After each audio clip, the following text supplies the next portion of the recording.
अस्सलाम वालेकुम स्टूडेंट्स, उम्मीद है आप सब खैरियत से होंगे। आज क्लास 10th का न्यू चैप्टर नंबर 18 है, जिसमें न्यूक्लियर और एटॉमिक फ़िज़िक्स के हवाले से हमने स्टडी करना है। तो आज हम स्टार्ट कर रहे हैं।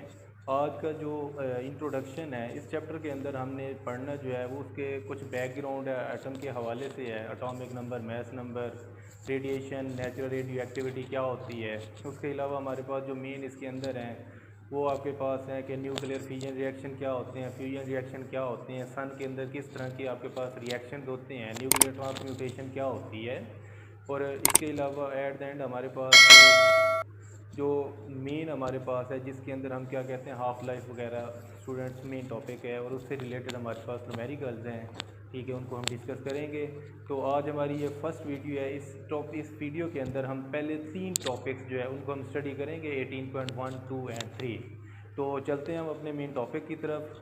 फर्स्ट ऑफ ऑल हम स्टूडेंट देखेंगे कि हमारे पास क्या है, कि बैकग्राउंड क्या है हमारे पास। बैकग्राउंड को देखेंगे सबसे पहले स्टूडेंट, क्योंकि हमारा चैप्टर जो है ना एटॉमिक एंड न्यूक्लियर फिजिक्स है, इसके अंदर हमने एटम और जो न्यूक्लियस है उसके हवाले से इसको हमने डिस्कस करना है।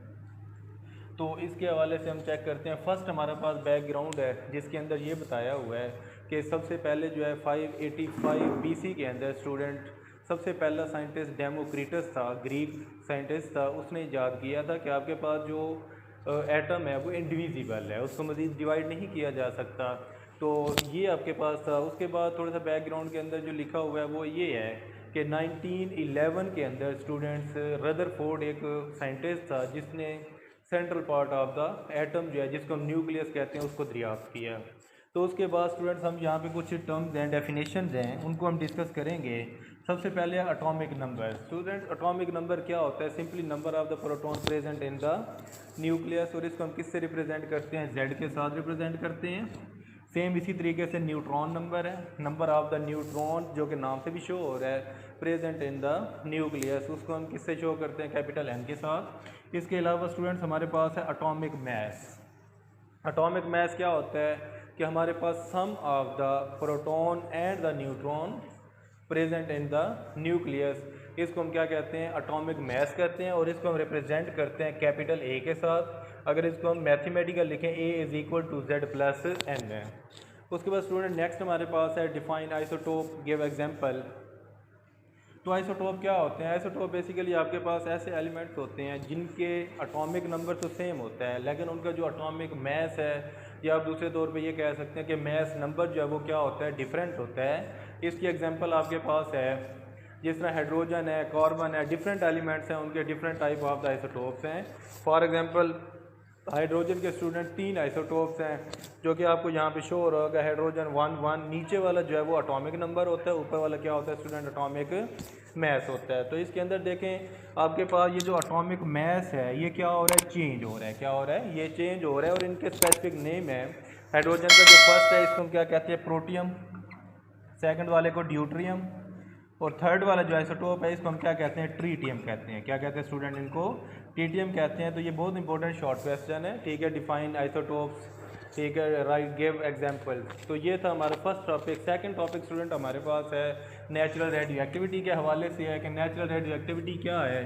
देखिए स्टूडेंट, सबसे पहले 1896 के अंदर एक बेकरेल साइंटिस्ट था जो कि लैब के अंदर काम कर रहा था।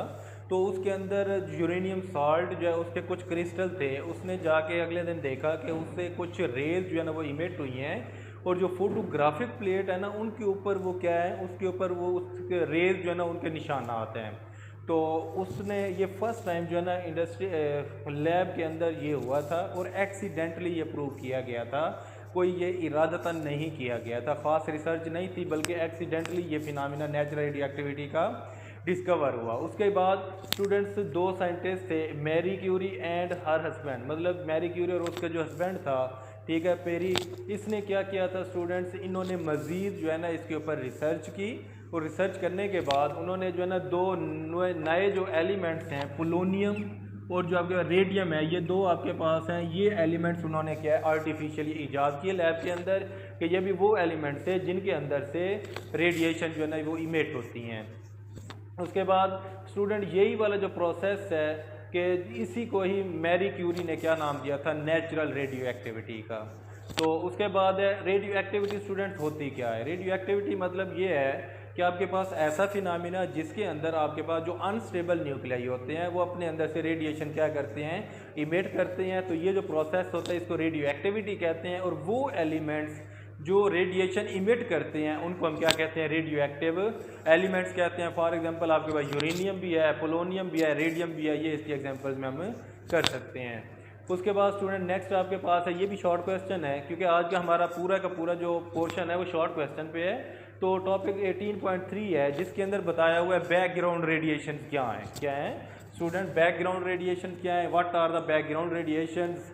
तो बैकग्राउंड रेडिएशन स्टूडेंट्स वो आपके पास रेडिएशन है जो हमारे एटमॉस्फेयर के अंदर मौजूद है। क्या है, simply the radiation present in the atmosphere are known as the background radiation. Student इसकी रीज़न क्या है, कैसे आती हैं, कहाँ पे हैं? देखें हमारी ज़मीन है, इसके ऊपर बहुत सारे मिनरल्स हैं, कुछ ऐसे भी एलिमेंट्स हैं जो कि नेचुरली कुदरती तौर पे पाए जाते हैं।